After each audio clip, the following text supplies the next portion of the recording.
So first நான் ஒரு term எழுதுறேன், அதுக்கு மீனிங் சொல்லுங்க. Bulldozer justice. இது ஆக்சுவலாக நிறைய பேருக்கு இந்த டேர்ம் புதுசாக இருக்கும். பட் ஆக்சுவலாக இந்த வார்த்தை தான் புதுசு. பட் இதோட சீன் இருக்குல்ல, இந்த சீனை வந்து நீங்கள் சின்ன வயசுல இருந்து எல்லா படத்துலையும் பார்த்துருப்பீங்க. இந்த சீன் தெரியுதுல்ல? எஸ். கவர்மெண்ட் வந்து ஒரு ஏரியாவுக்கு போகும், அந்த ஏரியாவில் இருக்கிற மக்களை வீடு காலி பண்ண சொல்லும். அந்த மக்களுக்கு வேற எங்கே போகணும் தெரியாது. ஸோ வீடு காலி பண்ண மட்டும் சொல்லுவாங்க. பட் அடுத்த நாள் காலையில் பார்த்தீங்கன்னா கவர்மெண்ட் என்ன பண்ணும், ஒரு புல்டோசரை விட்டு எல்லா வீடும் இடிச்சு தள்ளியிருக்கும். ஸோ கவர்மெண்ட்டுக்கு ஒரு வேலை நடக்கணும்னா புல்டோசரை விட்டு இடிச்சு கூட தன்னோட லாஸை இம்ப்ளிமெண்ட் பண்ண ட்ரை பண்ணுது. Bulldozer justice. So new India உருவாக்குன முக்கியமான ஒரு ஜஸ்டிஸ்னா புல்டோசர் ஜஸ்டிஸ். ஸோ இந்த மக்கள் அடுத்து எங்கே போவாங்க, இவங்களுக்கு வேற ஷெல்டர் இருக்கா, அதெல்லாம் கவனிக்க மாட்டாங்க. ஃபர்ஸ்ட் அந்த இடத்த எப்படி கிளியர் பண்ணணும். ஆக்சுவலாக பார்த்தோம்னா இது ஒரு பயங்கரமான க்ரோயிங் இஷ்யூங்க. சின்ன வயசுலேருந்து பார்த்துட்டு இருக்கோம். பட் இப்போ இந்த காலகட்டத்தில் இந்த இஷ்யூ வந்து அதிகமாகிட்டே இருக்கு. ஸோ சுப்ரீம் கோர்ட்டும் இந்த இஷ்யூவை, இந்த புல்டோசர் ஜஸ்டிஸ் அப்படின்ற கவர்மெண்ட் பண்ற இந்த வேலையை இன்டர்வென் பண்ணி இது சரியா தப்பா, இதுக்கு என்ன கைட்லைன்ஸ், இது எல்லாத்த பற்றியும் பேசிருக்கு. அதுதான் இன்னைக்கு சென்டர் பேஜ் ஆர்டிகல். ஸோ இப்போ இருக்கிற சிச்சுவேஷன் படி உங்க வீட்டை கவர்மெண்ட் எப்போ வேணா வந்து இடிக்க முடியும், அதாவது டெமாலிஷன் பண்ண முடியும். பட் கவலைப்பட வேணாம், எல்லா வீடும் இடிக்காது. எந்த மக்கள்லாம் most weaker section, most vulnerable, அவங்க வீட்டை தான் மோஸ்ட்லி இடிக்குது. இப்போ சொன்னது வந்து பெர்ஸ்பெக்டிவ் கிடையாதுங்க, இதுதான் ஃபேக்ட். ஸோ உங்க வீட்டை இடிப்பாங்க, வார்னிங்கே தர மாட்டாங்க, உங்களை டிஃபெண்ட் பண்ண விட மாட்டாங்க, உங்களுக்கு ஆல்டர்னேட்டிவா வேற ஒரு வீடு இருக்கான்னு இந்த ஷெல்டர் ரிவ்யூ பத்தி யோசிக்க மாட்டாங்க. ஸோ இதுதான் இந்தியாவோட ஹார்ஷ் ரியாலிட்டி. அப்படின்னா கவர்மெண்டோட ரியல் இன்டென்ஷன் என்ன? ஸோ கவர்மெண்டோட மெயின் டார்கெட் வந்து வல்னரபிள் பாப்புலேஷன் கிடையாது.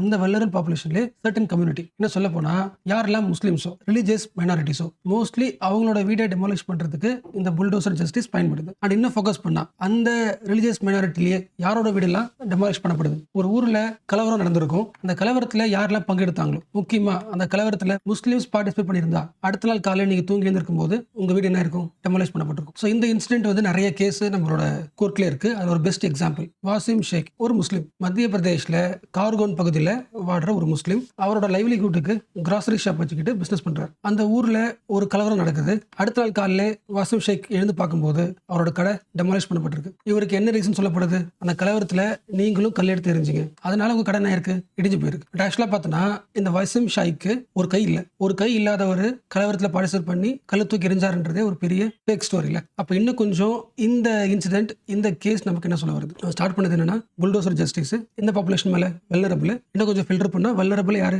முஸ்லீம் கம்யூனிட்டி. இன்னும் ஃபில்டர் பண்ணா முஸ்லிம்ஸ்ல எந்த பீப்பிள் ரயட்ல பார்ட்டிசிபேட் பண்ணாங்களோ அவங்க வீட்டு இடிக்கிறது. இன்னும் ஃபுல்லா ஃபோக்கஸ் பண்ணி பார்த்தோன்னா எந்த ரீஜன்ல ரயட் நடக்குதோ அந்த ரீஜன்ல நீங்க கடை வச்சிருக்கீங்க, வீடு வச்சிருக்கீங்க, நீங்க ஒரு முஸ்லீமா இருந்தாலே போதும் உங்க வீடு அடுத்த நாள் டெமாலிஷன் ஆகிறதுக்கு வாய்ப்பு இருக்கு. ஸோ கவர்மெண்ட் அவரோட வீட்டை டெமாலிஷன் பண்றதுக்கு நிறைய காரணம் கொடுக்கும். இல்லீகலா அந்த இடத்துல கடை வச்சிருக்கீங்க, இந்த இடத்துல வேற ஒரு ஆக்டிவிட்டி வரப்போகுது அப்படின்னு சர்ஃபேஸ் லெவல்ல நிறைய பாயிண்ட்ஸ் கொடுக்கும். பட் ஆக்சுவலா ரியாலிட்டியில மைனாரிட்டிஸ்குள்ள ஒரு ஃபியரை வந்து இன்ஸ்டில் பண்ணி ஸ்ப்ரெட் பண்றதுக்கான ஒரு ஜஸ்டிஸ் தான் புல்டோசர் ஜஸ்டிஸ். ஆக்சுவலா இதை வந்து ஒரு கவர்மெண்ட் பண்ணாலும் பிரச்சனை கிடையாது, ஏன்னா கவர்மெண்ட் அடுத்த 5 இயர்ஸ்ல மாறிடும். பட் இதை டெமாலிஷ் பண்ணும்போது இதை காமன் பீப்புளும் நார்மலைஸா எடுத்துக்கிறாங்க. அதாவது மைனாரிட்டிஸ் மேல ஹேட்டட், ரிவெஞ்ச் இது வந்து மக்கள்கிட்ட இருக்கு. ஈவன் ஒரு இண்டிவிஜுவல் வந்து டிசபிலிட்டியா இருக்காரு, இன்னோசென்டா இருக்காரு, அதெல்லாம் மக்களுக்கு கவலையே கிடையாது. நீங்க முஸ்லீமா இருந்தீங்கன்னா அந்த கலவரத்து பக்கத்துல உங்க வீடு இருக்குன்னா, உங்க கடை இருக்குன்னா அது டெமாலிஷ் ஆகிறது நார்மல் தான் அப்படின்ற மைண்ட் செட்டுக்கு மக்கள் வந்துட்டாங்க. ஸோ அதனால இது சீரியஸ் இஷ்யூ. இந்த சீரியஸ் இஷ்யூவை சுப்ரீம் கோர்ட் எடுத்து என்ன பண்ணுது, ஒரு கைட்லைன்ஸ் கொடுக்குது. ஸோ கவர்மெண்ட் பாயிண்ட் ஆஃப் வியூல அங்க இருக்கிற வீடுகள், அங்க இருக்கிற பிசினஸ் எல்லாமே இல்லீகல் செட்டில்மெண்டா இருந்தாலும்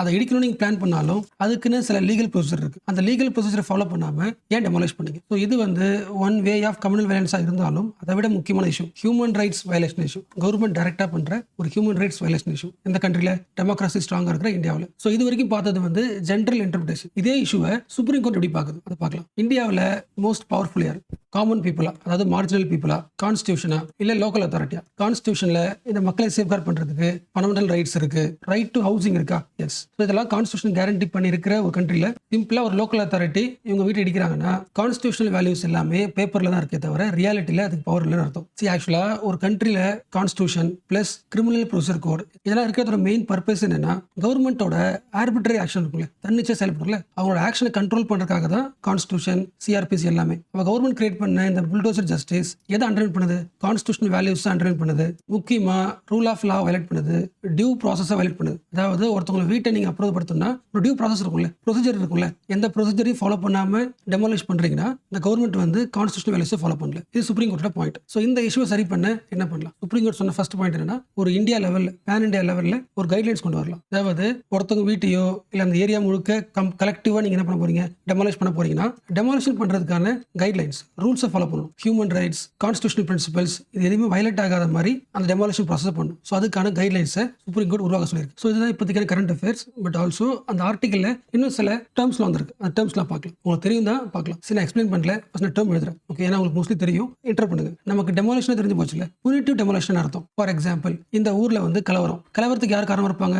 ஒட்டுமொத்த மக்கள் இருக்க மாட்டாங்க. அந்த ஊரில் 4 பேர் இருக்கலாம், 5 பேர் இருக்கலாம். அந்த 5 பேரை பனிஷ் பண்ணாம இங்க இருக்கிற எல்லா மக்களோட வீடியோ இடிக்கிறாங்களே, வீட்டை இடிப்பாங்க, பிசினஸ் பிளேஸ் இடிப்பாங்கல்ல, இதுக்கு பேர் வந்து புனிட்டிவ் டெமாலிஷன். ஸோ கலவரத்துக்கு யார் அக்கௌண்டபிளோ அவங்கள கண்டுபிடிக்க முடியாம ஒட்டுமொத்தமாக அந்த ஏரியாவை இடிச்சிடலாம். ஏன்னா அந்த கலவரத்துக்கு இந்த ஒட்டுமொத்த ஏரியாவும் தானே இன்வால்வ் ஆயிருக்கு. அப்போ அந்த ஒட்டுமொத்த ஏரியாவுக்கு என்ன பண்ணிடலாம்? பனிஷ்மெண்ட் கொடுத்துடலாம். ஒருவேளை கோர்ட் யாரை கேட்டாங்கன்னு என்ன சொல்லலாம்? அந்த இடம் வந்து இல்லீகல் என்க்ரோச்மெண்ட், கவர்மெண்டோட இடம் அது, அன்அத்தாரைஸ்டு கன்ஸ்ட்ரக்ஷன், அதனால இடிச்சிட்டோம்னு சொல்லி லீகலா சமாளிச்சுக்கலாம். ஸோ இதை பத்தி நீங்க இன்னும் எக்ஸ்ட்ரா டீப்பா தெரிஞ்சுக்கணும்னா 2 கேஸ் இஷ்யூ பார்க்கலாம். ஜஹாங்கீர்புரி டெமாலிஷன் இன் டெல்லி, இந்த ஒரு இன்சிடென்ட். அண்ட் ஹரியானாவில் நூ பகுதியில் பார்த்தோம்ல, நூ டெமாலிஷன். ஸோ ரீசெண்டா இத்தனை பகுதியில் டெமாலிஷன் நடந்ததுனால இது சீரியஸ் இஷ்யூ. அண்ட் மத்திய பிரதேசில் பார்த்தோம்ல அந்த கேஸ். எல்லா கேஸ்லையுமே அதை டெமாலிஷ் பண்ணதுக்கான கவர்மெண்ட் கொடுத்த ஒரே லீகல் வேலிட் பாயிண்ட் வந்து இல்லீகல் என்க்ரோச்மெண்ட். ஸோ ஃபியூச்சர்லையும் இந்த பாயிண்ட் தான் கவர்மெண்ட் சொல்லும். அப்போ அன்அத்தாரைஸ்டு கன்ஸ்ட்ரக்ஷனா இருந்தாலும் டெமாலிஷ் பண்ண போறீங்கன்னா சில ரூல்ஸை ஃபாலோ பண்ணணும். ஃபர்ஸ்ட் ப்ராப்பர் நோட்டீஸ் தரணும். நோட்டீஸ் கொடுத்ததுக்கு அப்புறம் அந்த மக்கள் என்ன சொல்றாங்க, ப்ராப்பர் ஹியரிங் பண்ணணும். அடுத்து லீகல் ப்ரொசீஜரை ஃபாலோ பண்ணணும். அந்த பீப்புளுக்கு ஃபர்ஸ்ட் கோர்ட்ல வந்து கேஸ் போட்டு எங்க வீட்டை டெமாலிஷ் பண்ண போறாங்க, அது தப்புன்னு சொல்லிட்டு சேலஞ்ச் பண்றதுக்கு ஸ்பேஸ் தரணும். மூணாவது முக்கியமானது, அவங்களுக்கு ரீஹாபிலிட்டேஷன் பண்ணணும். பிளஸ் ஆல்சோ காம்பன்சேஷன் தரணும். ஸோ அந்த இடத்துல இருந்து வேற இடத்துக்கு அவங்களை ஸ்டே பண்ண வைக்கிறதுக்கு ஃபெசிலிட்டி தரணும். அண்ட் ஆல்சோ காம்பன்சேஷன் கொடுக்கணும். இந்த மூணும் நடந்துருச்சுன்னா அந்த இடத்த டெமாலிஷ் பண்ணலாம், இல்லைன்னா பண்ணக்கூடாது. ஆக்சுவலாக பார்த்தோன்னா இது இந்தியாவில் மட்டும் கிடையாது, குளோபல் லெவலில் நிறைய கண்ட்ரீஸ்ல அங்க இருக்கிற மைனாரிட்டியை ஒரு பயத்தை கொண்டு வரதுக்கான ஒரு ஆக்டிவிட்டிஸ் எல்லா கவர்மெண்ட் பண்ணுது. ஸோ அதை தடுக்கிறதுக்கு united nation 2019 basic principles and guidelines on development based evacuation and displacement. Meaning புரிஞ்சா, ஒரு சர்டன் மக்களை அந்த இடத்துல இருந்து இவாக்குவேட் பண்றீங்க, டிஸ்பிளேஸ் பண்றீங்கன்னா என்ன பிரின்சிபல் ஃபாலோ பண்ணணும்? ஹியூமனிடேரியன் பெர்ஸ்பெக்டிவ்ல ஃபாலோ பண்ணணும். ஹியூமன் ரைட்ஸை சேஃப்கார்ட் பண்ற மாதிரி தான் இந்த ஆக்டிவிட்டிஸ் பண்ணணும். ஸோ அந்த பாயிண்ட்ஸோட கோர், ஸோ இந்த ரூல்ஸோட கோர் பாயிண்ட் தான் மேலே பார்த்தோம்ல இந்த பாயிண்ட். ஸோ டெமாலிஷன் பண்றதுன்றது லாஸ்ட் ரிசல்ட் தான், உடனே பண்ணக்கூடாது. அடுத்து இன்னொரு முக்கியமான பாயிண்ட், எப்படிதான் இருந்தாலும் அந்த வீட்டை அடிக்கிறது யாரு? லோக்கல் அத்தாரிட்டி தானே. அப்போ அந்த லோக்கல் ரீஜன்ல அந்த டவுன்ல இருக்கிற ஒரு கவர்மெண்ட் ஆஃபீஸருக்கு அந்த அதிகாரம் இருக்குல்ல, அவர் வீட்டை இடிச்சாலும் அவரை பனிஷ் பண்ண முடியல. அதுக்கு என்ன ரீசன்? லா வந்து அவருக்கு ஒரு சேஃப் கார்டு கொடுக்குது, குட் ஃபெய்த் கிளாஸ். அதாவது ஃபார் எக்ஸாம்பிள் அந்த ஆஃபீஸ் சொல்றாரு, நான் வந்து வீட்டை இடிச்சோம் தான், பட் எதுக்கு இடிச்சோன்னா இந்த இடத்துல வந்து கவர்மெண்டோட முக்கியமான ஒரு இனிஷியேட்டிவ் வரப்போகுது அப்படின்னு அவங்க கிட்ட ஒரு வேலிட் ரீசன் இருந்துச்சுன்னா அவங்கள அரெஸ்ட் பண்ண முடியாது, கேள்வி கேட்க முடியாது, அக்கௌண்டபிளா வச்சுக்க முடியாது. ஸோ லோக்கல் அத்தாரிட்டிஸ்க்கு இந்த மாதிரி இம்யூனிட்டி இருக்கிறதுனால அதை பயன்படுத்தி என்ன பண்றாங்க, இந்த ஆக்டிவிட்டிஸ்ல பண்றாங்க. ஸோ இந்த இம்யூனிட்டி வந்து அந்த மார்ஜினல் பீப்புளோட ஹியூமன் ரைட்ஸ் என்ன பண்ணுது, வயலேட் பண்ணுது. ஸோ சுப்ரீம் கோர்ட் இப்போ என்ன பண்ண போகுது, கைட்லைன்ஸ் ரெடி பண்ணுதுல, அந்த கைட்லைன்ஸ்ல இந்த விஷயத்தையும் ஆட் பண்ணிக்கணும். இவங்களோட பவர்ல ஒரு அக்கௌண்டபிலிட்டி உருவாக்கணும். அண்ட் ஆல்சோ இந்த புல்டோசர் ஜஸ்டிஸோட ரூட் காஸ் இருக்குல்ல, அதையும் அட்ரஸ் பண்ணணும். ஸோ ஆல்மோஸ்ட் எல்லா கோர் பாயிண்ட் முடிச்சாச்சு. இதான் சென்டர் பேஜ் ஆர்டிகல் பார்த்தோம்ல. Yes, putting the brakes on bulldozer justice. So இந்த இஷ்யூ பேஸ்ட் கரண்ட் அஃபேர்ஸ் ஒன்னிலே கொடுத்துட்டாங்க பாருங்க. The supreme court invited suggestions from the parties to frame the pan India guidelines on extra legal demolition. So remaining point எல்லாமே படிச்சிருந்தாங்க, இங்கே போட்டிருக்கல. Targeting vulnerable population, இன்டென்சிஃபைங் the marginalisation of communities, due ப்ராசஸை follow பண்ணல, human ரைட்ஸை மீறிட்டாங்க. So strong need to formulate guidelines. ஒருத்தவங்க வீட்டு அடிக்கல, ஒட்டுமொத்த ஏரியாவே அடிக்கிறாங்க,